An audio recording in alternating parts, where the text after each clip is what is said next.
Hello. Today I will talk about ideologies. This video is a bit long, so I hope that it won't discourage you from watching the whole thing. I will make a lot of claims. Some of them are pretty serious and might not be supported sufficiently, so feel free to provide counter-arguments if you disagree so that I can amend or clarify my views. Frankly, the content is probably too condensed, so I'll add the text in the video in the hopes of making comprehension easier. Let's go! Ideologies are systems of thoughts.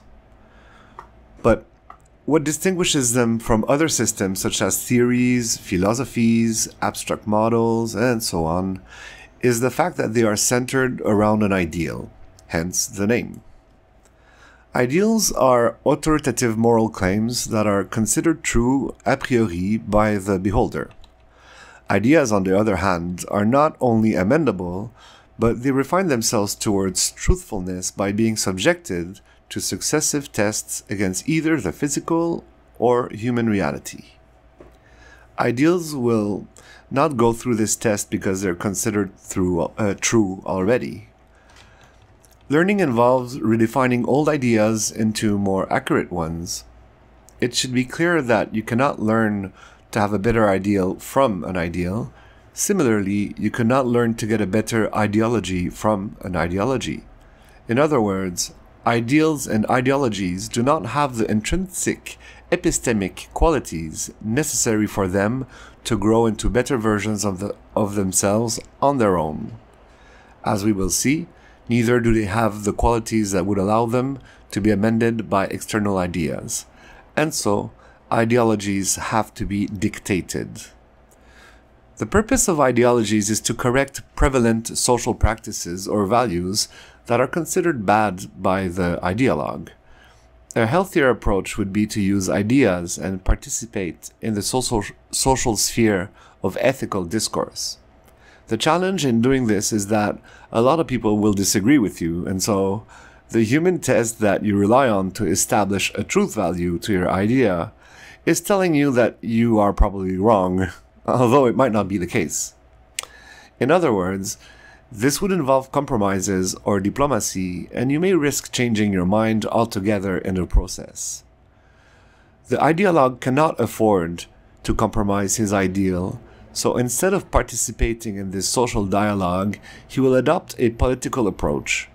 In other words, they are willingly excluding themselves from the ethical discourse and opted to enforce their views politically. Within an ideology, all the sustaining ideas that surround the core ideal have to be coherent and consistent with that said ideal, or else it would break its moral infallibility and therefore collapse the ideology altogether. In order to maintain this coherency, even through unreasonable means, ideologues will not hesitate to add interpretative dogmas to their ideology rather than sticking to straightforward claims. By interpretative dogmas, I mean imposed rules that dictate how you should interpret or analyze a contentious idea. In this case, dogmas would concern ideas that are necessary to maintain coherency, but that could be inconsistent with your ideal if interpreted otherwise. It is important to note that ideologues act like this not because they are bad people or because they are ignorant, but because of the epistemic necessities that are involved when someone upholds an ideology. In other words, they do this because of how they need to manage knowledge consistently in order to avoid contradictions that would make their ideologies collapse and therefore become non-ideologues. It's true that everybody needs to maintain cognitive coherency and consistency. And it's easy to do that in a piecewise fashion, one idea at a time. But when it involves a huge amount of ideas, like with ideologies, it would be traumatizing to see them change all at once, life-changing even. Sadly, the longer you remain an ideologue, the more you become impervious to change, and the more you accumulate ideas into your ideology. This really exacerbates the problem. If ideologies are not subjected to tests against the physical or human realities, how do ideologies go about when they are confronted to new ideas? Well, in their case, the relationship is flipped around because they already assume that they hold the absolute truth. If their ideology is true, then it follows that any idea that does not fit within it is false.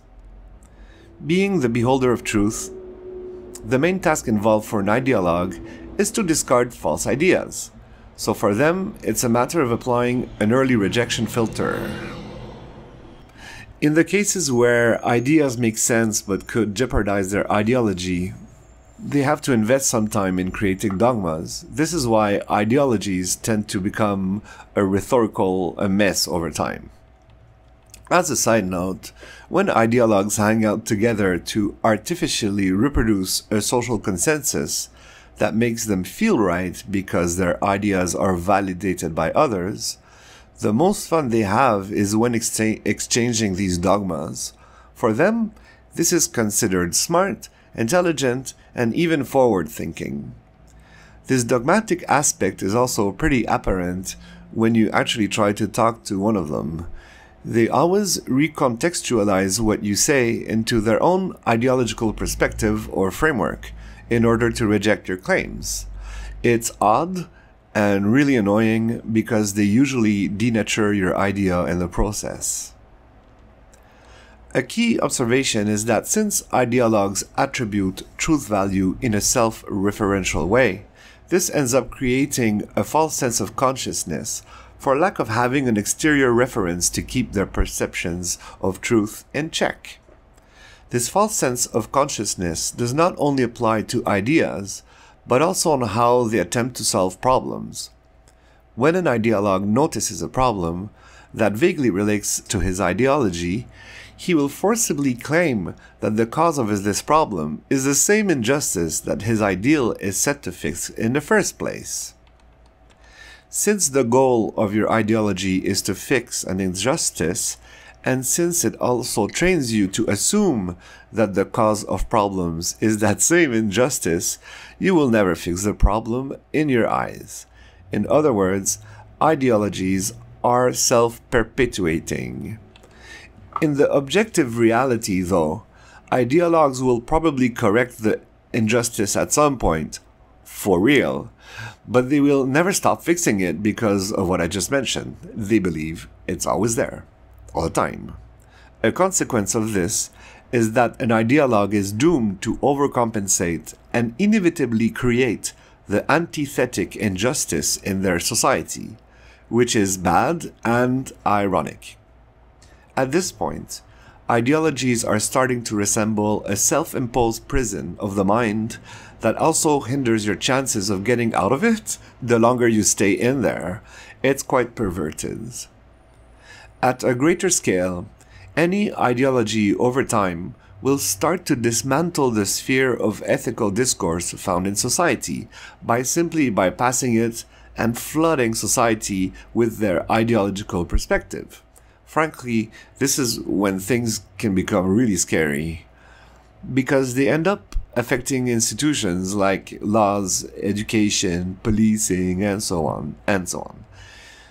These all start to become tainted by this one-trackedness, while leaving behind an enfeebled sphere of ethical discourse whose purpose was exactly to keep social moral dictates from happening in the first place through dialogue. Some ideologies look appealing and good, but they are all subjected to this structural danger, and we do have historical examples of ideologies that went too far. Sure, in their case, their tenets were not good at all. But the bottom line is that being forced into following a specific moral is immoral itself. This reason alone should convince anyone to keep trying to solve problems humanly through dialectical discourses and critical thinking instead of moral righteousness imposed by political means, which is basically ideologies. Personally, I always remained vigilant in order to avoid becoming an ideologue, and I guess that makes me a humanist in the philosophical sense. Well, that's it. It's a lot of stuff, huh? I hope you enjoyed the video. Feel free to comment and share. Also, I haven't decided on the format for my content yet. It's all, a work in progress. And although I want to share my opinions a lot, I also want to make the experience pleasurable. So any feedback is invaluable to me. So feel free. Okay, thank you and see you next time.